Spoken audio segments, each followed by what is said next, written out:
Welcome to Buttonwillow Raceway. We're out here testing our 2024 Model 3 performance vehicles. This car in its complete stock form. My name is Craig Coker. I'm the development driver for Unplugged Performance. Let's get out on the track.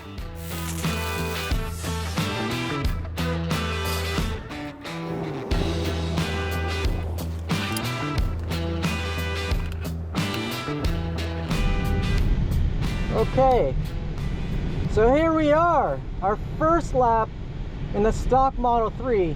There is nothing we've done to this vehicle right now. It's 94 degrees out, so it's already hot. I'll tell you what, I'm already sweating, and this is our first lap of the day. All right, here we go, flyer lap.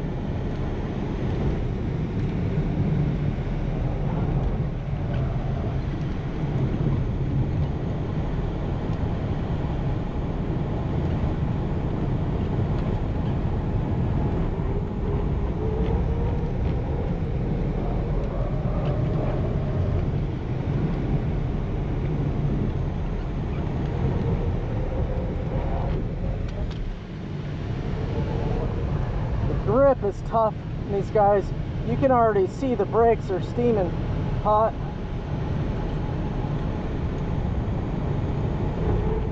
The top speed seems pretty good already. I feel that.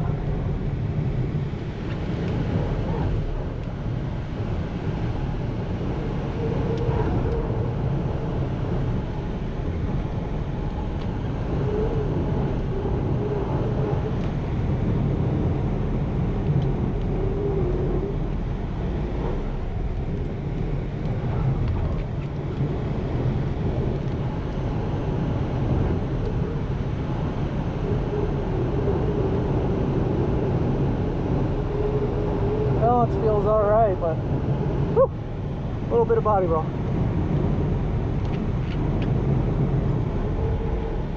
Hard on the brakes.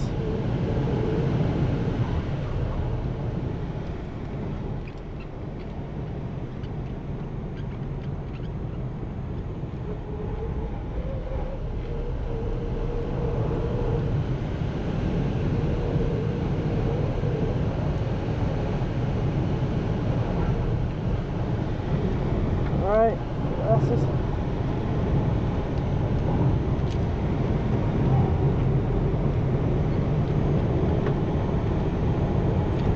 Last turn, hard on the brakes.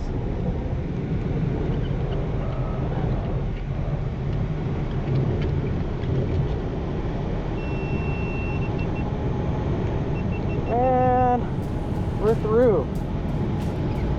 Not too bad for a stock car. We did a 201, it looks like. High 201. I need to let the car cool down. Obviously, the brakes are smoking hot.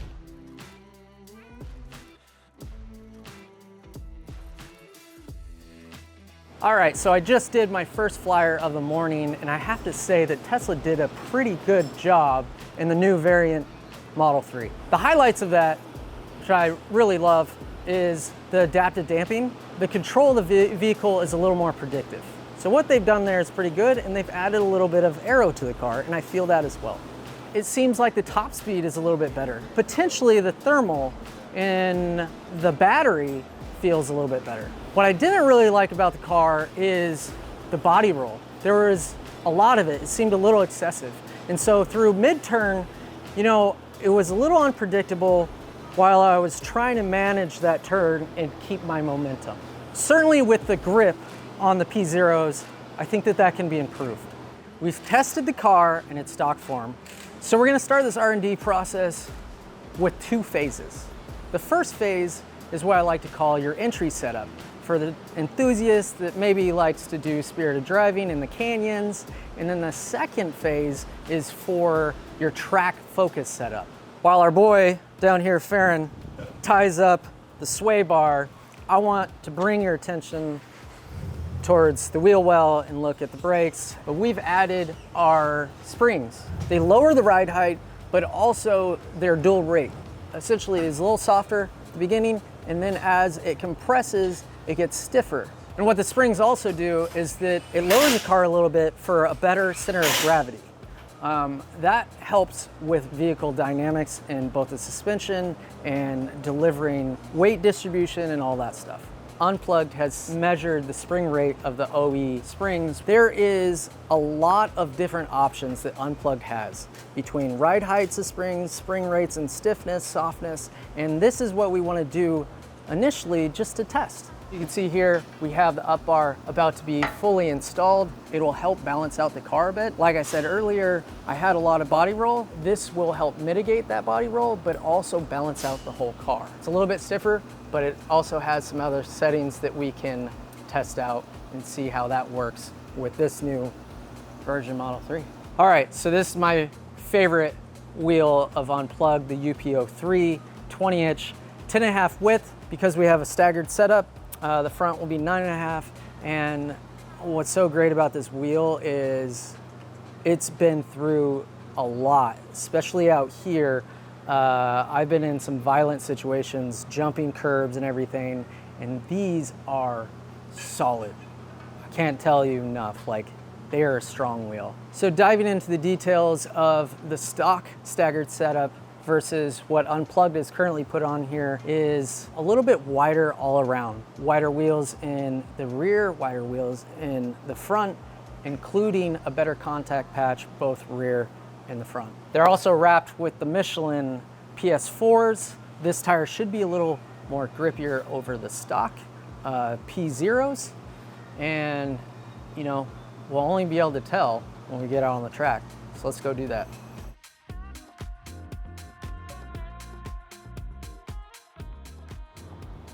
It's hot. It's hot. 100 degrees. Motor temps are already a little toasty. Right here, rear, front. Okay, we are in phase 1. I expect a little bit more response from the car. We're doing it now. Let's go. Okay. Here we go. Oh, it's toasty. 105. Let's see if we can sub 2 this bad boy. Okay, a little less roll. The car feels, so far, a little more balanced.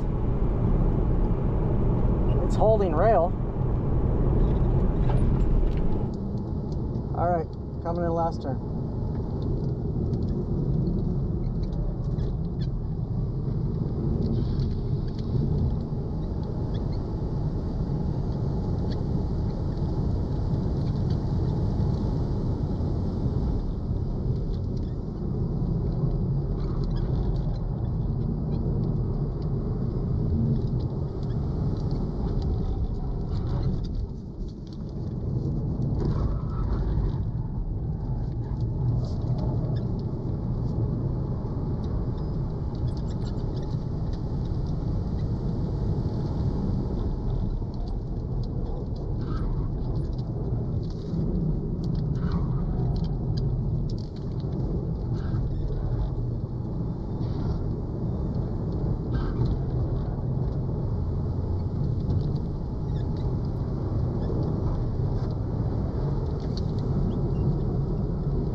definitely a little more compliant. The car, predictable, less body roll, more grip.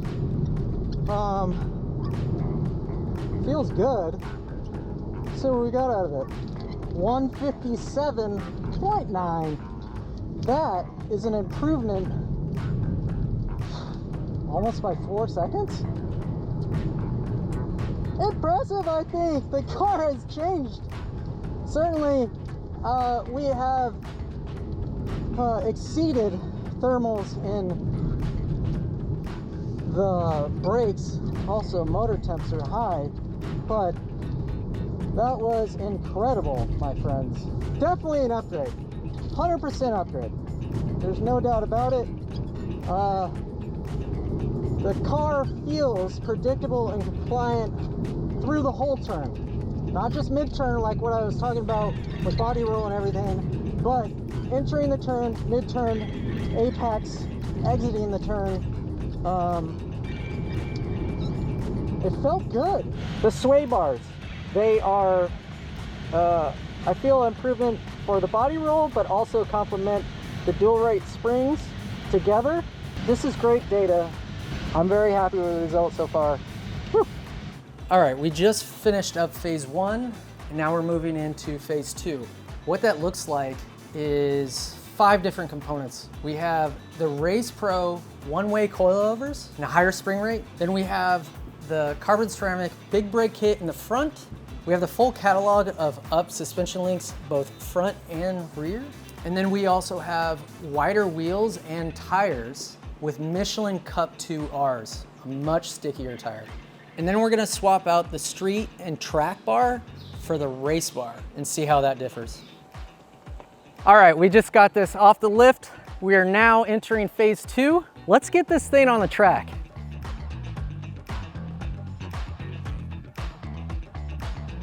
Okay, here we go. Woo! This, for me, is where it gets exciting. Right now we have a more track-specific setup. Wow, this is great. Yeah, I'm already feeling less body roll, way more grip, and this is only coming in to warm up. It is grippy.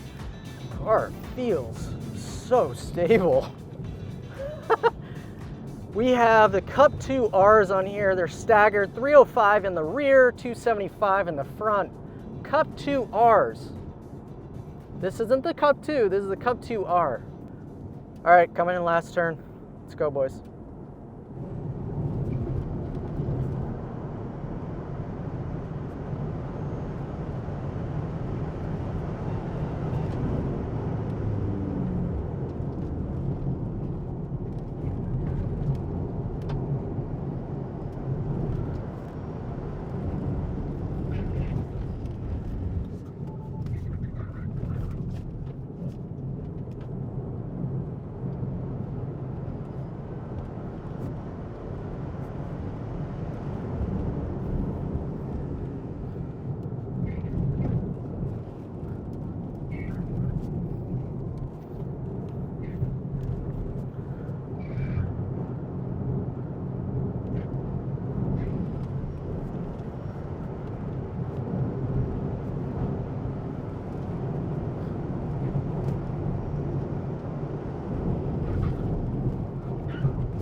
Those brakes.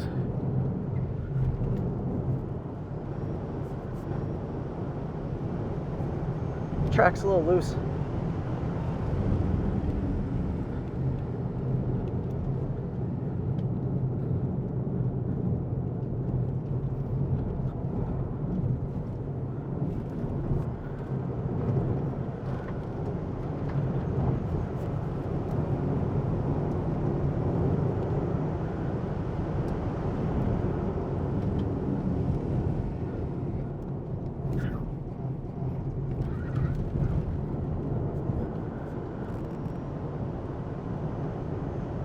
All right. Okay. Okay. There we go. Whole different animal. I don't even know what the lap time is yet, but in terms of the coilovers, they are certainly helping. You get this linear effect and feedback, and it's predictable. On every turn, I know what's coming, and I could approach the turn knowing that. And in turn, that makes you quicker, certainly quicker. Around every turn, every section, turn in, mid-turn, exit, all much solid. I felt like I had instant confidence in the car, which is a good and bad thing, especially on a hot lap. But just this suspension upgrade has turned this thing into what I feel, again, I haven't even seen the lap time yet, feel like more of a compliant track monster that you can daily, which is insane. Let's look at our lap time. 155.4 right out the gate. First time with these coilovers on, this whole track prep setup, like first lap I ever did on this setup. 155. That is a huge improvement. Okay, all right. I'm a little fired up because that was amazing. Exactly what I wanted to feel in a more track-focused vehicle. So let's dive in a little bit about the components that we've changed into phase 2. The first component of upgrade, it's actually kind of 2 components because we're talking about the wheels and we're talking about the tires. A wider width in both tire and wheel. You have the Cup 2Rs, which are much stickier. This is a 275 in the front. Down to the wheel, the UPO3, and then you have the unplugged lug kit here. Farther into the wheel, you have the big brake kit, carbon ceramic. This is what you want on the front of your track setup. You also have the 6-piston calipers, and this whole combination not only creates more bite, but also complements the stickier tires. And that is super important. That means that you could brake later. The rotors are lighter, which enables better rotation mass and unsprung weight. And then it can also withstand higher heat temps, but retain the performance. I can tell you right now, for me as a development driver, it creates confidence in the vehicle. When you have a more linear setup that you have control over. Now that we put the Race Pro one-way coilovers on, to do that you have to also include the canceller kit. What we have here currently is the canceller kit. Of course, this isn't the actual location or the finishing product, but what this system does is simulates that the OEM strut is still in the car, yet we have the coilovers installed. So the car is happy because of this system. If you didn't have this installed into the system, you would have limited speed, you couldn't go into track mode, and a whole bunch of other codes that could arise as you drive. Coming back to the rear, again, the Cup 2R wider tire, it's 305, the front is 275. You still have a staggered configuration here that we're working with. Down into here, we've changed the pads to race pads. We've also installed the uplinks here. If you want to see more information about that, check out Luke's video.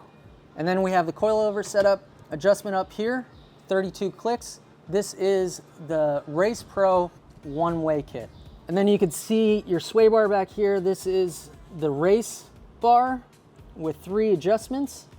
We have done some testing on the OEM setup, and we found that they have increased the stiffness by 250% in the rear. You know, we have the street and track bar, and then we have the race bar. And so because they have increased that stiffness, we're gonna go with it and also test our race bar and see what that means and what that does to the vehicle. And now that we've done a little deep dive about the components, we're gonna go for another flyer. I did a 155.4. I think that we can improve hopefully by 2-3 more seconds. We'll see. But let's get out there. Let's go. Flyer 2 of the day. Here we go.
Oh, broke a little too late, but damn!